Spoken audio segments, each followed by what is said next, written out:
ઈ સુદામાને બાપુ ધક્કો મારીને પાડ્યો ને એક દરવાને એમ થયું કે હું પ્રભુને કંઈક ખબર આપું, કદાચ એનો જૂની ઓળખાણ હોય તો.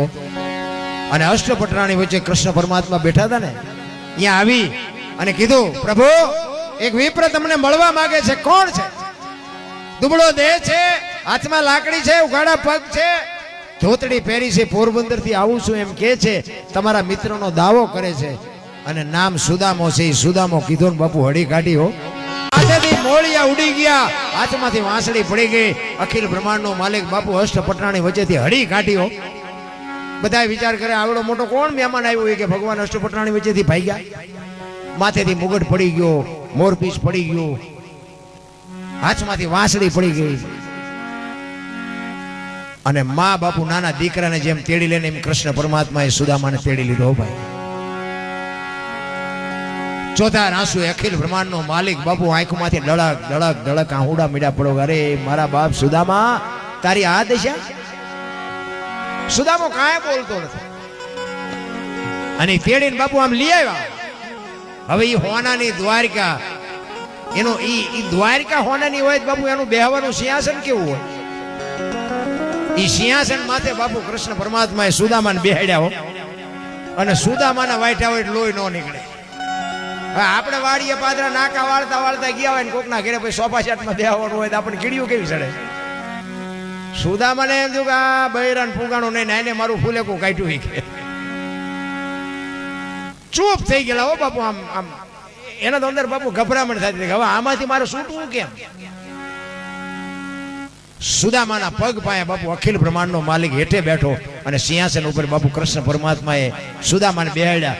સુદામાને એમ થયું મારા બેટા ભારે કરી, એક અક્ષર ન બોલે. અને કૃષ્ણ પરમાત્મા સુદામાને કહે છે, અરે મારા બાપ છો ક્યાં હતો અટાણ સુધી? તે કઈ વાત ન કરી, તારી આ દશા, પગમાં કાંટા ને કાંકરા કાઢે. અખિલ બ્રહ્માંડનો માલિક પોતાના મિત્રના પગમાંથી કાંટા ને કાંકરા કાઢે. આહુડાની બાપુ ધારું થાય છે. તું ક્યાં હતો? સુદામો કાંઈ બોલતો જ નથી. કૃષ્ણ બાપુ બોલાવા હાટું કરે, કઈક બોલે તો હારું. સુદામાને બોલવાની હિંમત જ નથી. એ કે મારા બેન શું કરે છે, છોકરા શું કરે છે, પણ સુદામો કાંઈ ન બોલે. કે મને આમાંથી છોડે સારું. પછી કૃષ્ણ પરમાત્માએ કીધું કે સુદામા, આપણે સાંદીપની ઋષિના આશ્રમમાં બે ભેગા ભણતા હતી, તને યાદ છે? પછી સુદામા બોલ્યા, હા યાદ છે. એ કે આપણે આશ્રમ હાટું બાપુ હાટું કે જંગલમાં લાકડા લેવા જતા હતી, તને યાદ છે? એ કે હા એ યાદ છે. એ કે માતામાએ ચણાનો ભાગ આપ્યો તો મારો ને તારો બેયનો, અને મારા કે તું ખાઈ ગયો તો એ તને ખબર છે? કે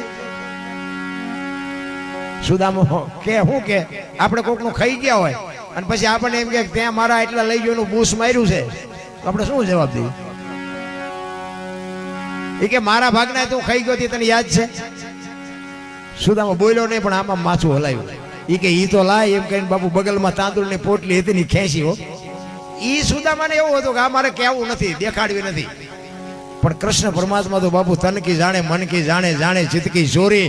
એનેથી શું છુપાવી બાપુ? મારીને તમારી જેના હાથમાં હોય દોરી, આપણે શું એને છુપાવી શકીએ? ઈ ફાકડા મીડ્યો મારવા અને બાપુ પોરબંદરમાં બંગલા મીડ્યા બનવાઓ અને 2-5 દી રોકાણા. અને પછી કૃષ્ણ પરમાત્મા રૂક્ષ્મણીને કહે છે કે પાણી લેતા હો ગરમ ને ઠંડુ બે, આના પગ ધોઈ અને બધાને શરણામત લેવાનું છે. અષ્ટપટરાણીઓ વિચાર કરે કે આજે આ ભગવાન ગાંડા થઈ ગયા શું? એ કે આ 15 દી થી નાયો નહીં હોય, આના ટાંટિયા ધોરાવીને પાણી પાવાની વાત કરે. પણ બાપુ ઈ બ્રાહ્મણ એવો પવિત્ર હતો ને, અખિલ બ્રહ્માંડનો માલિક કૃષ્ણ જાણતો હતો. બીજી મને તમને શું ખબર હોય? આમાં બાપુ છે ને, આમાં બાપુ કોક એવો માણા બેઠો હોય. કારણ કે ગામનો ટીંબો હોય ને, કોઈ પણ જગ્યાએ ગામનો ટીંબો હોય ને બાપુ, એમાં એક જતી ને એક સતી હોય. પછી ભલે ઝૂંપડામાં રહેતા હોય, ગામનો ટીંબો એનેથી ટકે.